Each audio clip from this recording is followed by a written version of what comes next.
MLB betting. Baseball season is upon us, and I am here to help you become a profitable MLB bettor. In this video specifically, we are going to be talking about alternate markets with MLB betting.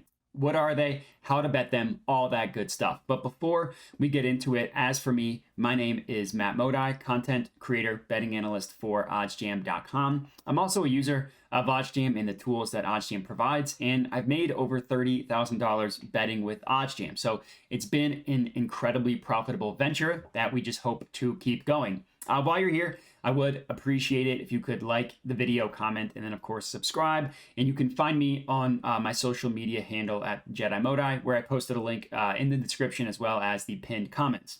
So alternate markets in betting. In any type of sport, no matter what sport you're betting, there are going to be three different types of markets. They're going to be main markets, which is like a point spread, a money line, or a total. Now in baseball, the point spread is the same thing as the run line. It's the same thing. Those are the three main markets, the same across every sport. Then they're going to be player prop markets, which is exactly what it sounds like. You're just betting on a specific player prop market, betting over under or whatever it may be, but you're betting on a specific player, not on the team itself.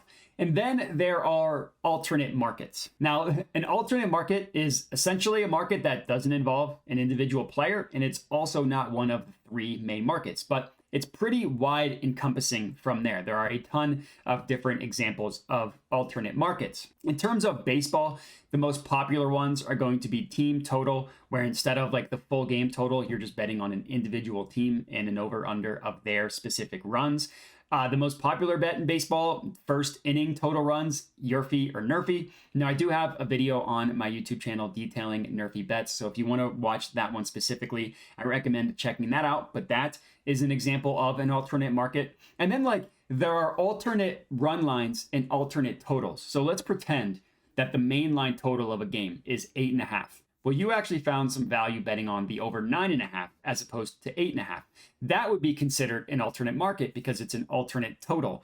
And it's the same thing for a run line. So if a team is normally -1.5 and you bet them at -2.5, that would be an example of an alternate market as well because it's not part of the main line. In terms of betting, I do want to preface this at the very beginning that you need to be a little bit more careful than normal when betting these alternate markets. Do a little bit more digging than you would with the main market. The reason why, teams aren't trying to win the first inning. They're not trying to go over or under their total runs, right? You know, you could take a team to go over their team total of like 4.5 or whatever it may be, and they could still win the game, but score fewer runs. So I'm not saying to just avoid these types of markets entirely. Just be a little bit more careful, accept that there might be a little bit more variance, and just do a little bit more digging than you would with the main line. That's all. But in terms of like when you should be betting these, now there are examples where you should be betting an alternate total or an alternate run line where there might not be value on the main line of these markets. Now I have a couple examples of that, starting with an alternate total. We see on the screen here, the total runs market is 9 for this screenshot.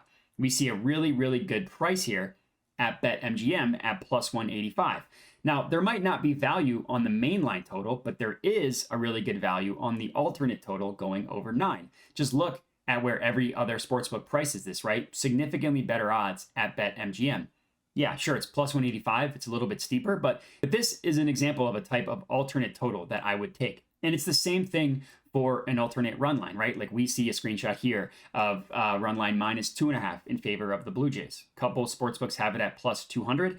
That's where the value is. Every other book has this +180s, +170s, all the way down to like +152. So that +200 is a really good value. Now there might not be value on -1.5, but that doesn't mean that there's no value on -2.5. So alternate markets can be very profitable to bet on for examples like these. Yes, they're both plus money, but literally if you hit 50% of them, then you're profiting. And it's kind of the same thing with other markets as well. Like we have an example on the screen here of a first inning total to go under.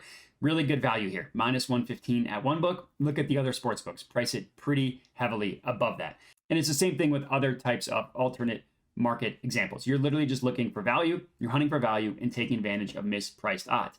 And that's pretty much it. So alternate markets in baseball, anything that's not a main line, which means money line, spread, total, anything that's not a player prop. Like I said, the most common examples like team total, stuff like that. Obviously, there are a ton of different examples. You just need to navigate each sportsbook to find them because each sportsbook is going to have a different way of showing you the different types of alternate markets. In terms of betting them, just hunt for value. And that's pretty much it. So if you have any questions, if you have any comments, please comment in the actual video and let me know. Other than that, remember, like, subscribe, hit me up on Twitter. And I appreciate you guys for watching, and have a good one. All right, everybody, thanks for watching. Hope you enjoyed the video. Below are all of my different social medias where I post picks and plays daily. Make sure to hit me up there. Also, make sure to subscribe to the YouTube channel, as I'm constantly putting out new videos to learn how to make money sports betting. And that's it. So thanks for watching, and have a good one.